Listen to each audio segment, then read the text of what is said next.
Hello, this is teddygaming and welcome back to another breakdown video. And today's one we're going to be looking at the RW tmnt, the Armageddon games issue 1.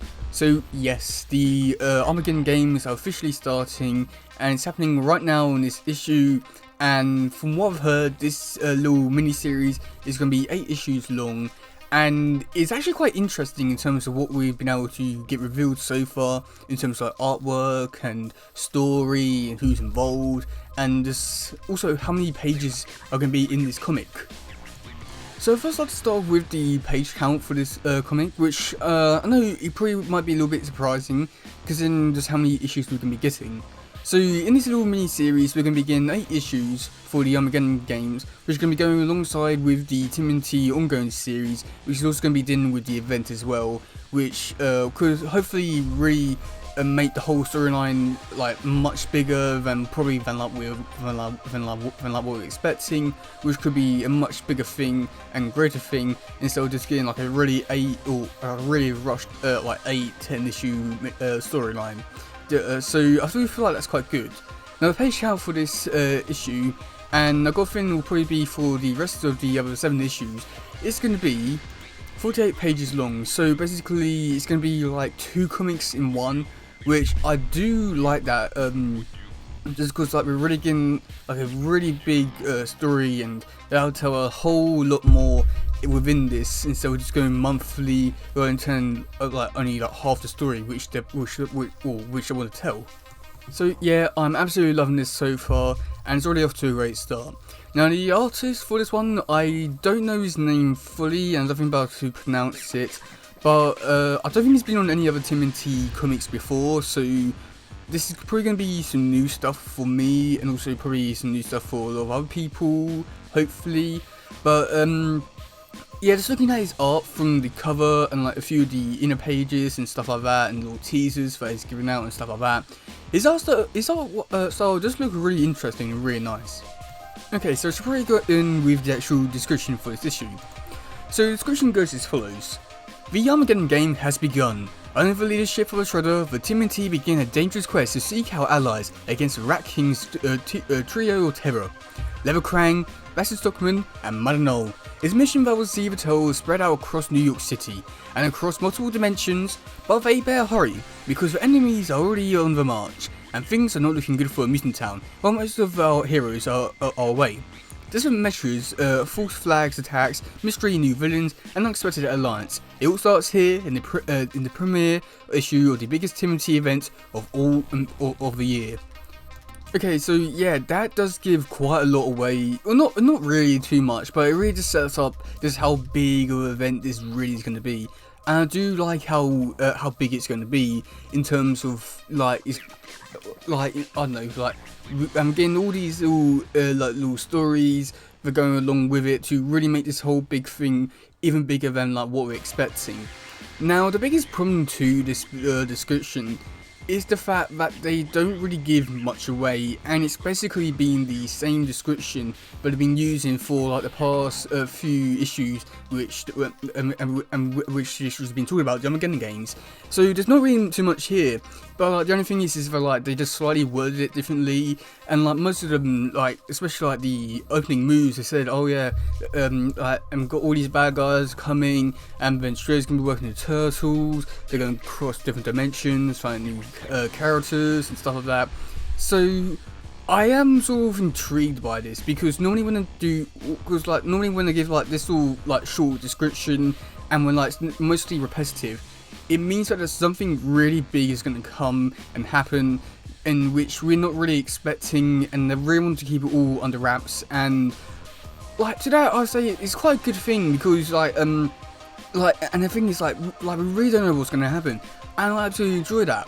However, the biggest problem with this is for like, if you're just going to keep reusing the same description and just like slightly reword it, why even bother having the description there whatsoever? You must just say, I'm not exactly sure, just like read the comic, because like you're just using the same description. It's not giving us anything new, it's not really intriguing us in terms of the story, and it's just more or less promoting me to just go read one of the previous issues which had the same description, which probably promotes it even more. So that's my biggest problem with the description so far. It's not really a big problem, but like I just wish they would give more away and not just reuse the same description, as I'm pretty sure there is stuff in there which they can talk about which isn't too much of a spoiler and could have actually promoted it even more, give a bit of a mystery, intrigue more people. So if they were to do that, I feel like this would be a much bigger issue than like what I'm like initially expecting. But because of the same description, I'm looking forward to it, but at the same time I'm like, well, is it really worth it? I'm just going to get more or less like same sort of story. But I guess we'll have to wait and see, and yeah. Now there was a cover that was also revealed to go alongside with the description, and it's done by the main artist. I'm pretty sure it's done by the main artist, and oh boy, is it really amazing. Yeah, wow, where do we begin with this? Okay, so at the top we have the Nova Corps. I'm pretty sure it's the Nova Corps. Like, it's not like stuff from Marvel. It's like a group from the Archie Adventure comics from the 80s and 90s total comics for the animated series. So it's good to see them coming back and do like a new appearance and stuff like that. But there's not really too much to go along with that. Then you go down, then you got the Rat King and his trio of terror with Madden Null, Baxter Stockman, Leatherkrang, and then you got Rat King in the middle. He does look really amazing. Then you go down below that, and then you got Shredder and the 5 Turtles. Now it's quite interesting that Venus is not really on here, so I'm not too sure this is if this does lead much into the Free Combat Day stuff or the ongoing series. Or this is just going to be like one of those things where like Venus is just is still in Mutant Town while Turtles are in Northampton, but I don't exactly know why I didn't bring any other characters along like Alapex, April, Lita, or if it's just going to be those 5 Turtles and Shredder in Northampton. So I'm a bit curious there in terms of who's really going to be in the games and who's not, so that's going to be quite intrigued. Then we go down below, which does get even more interesting.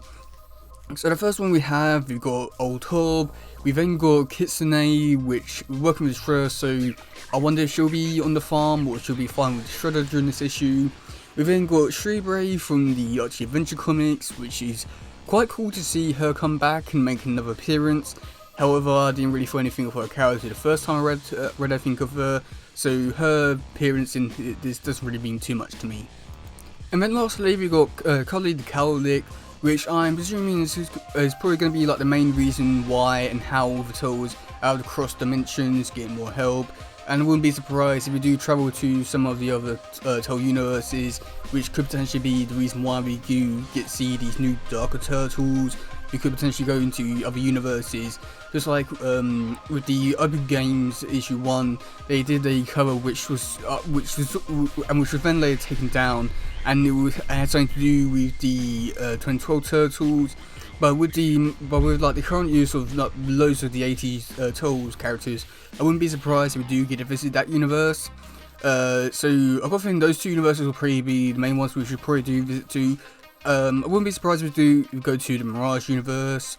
It'd be cool to see the Rise and 2003 universe and some of the other universes which you've seen on screen, like the movie Turtles. It'd be cool to see those, but like I've got a feeling the 80s and the 2012 one is probably going to be the most likely to see.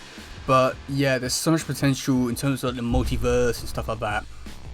I'm really curious to see just like what you people have to say about this issue.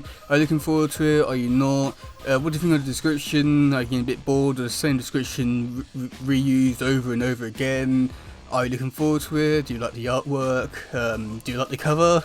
I'm curious to see what people think about this issue, just because there's so many things that could be exciting and also not. But yeah, that's gonna be it for today, guys. If you do love this one, please share, like, subscribe and stuff. Goodbye, yo, bye.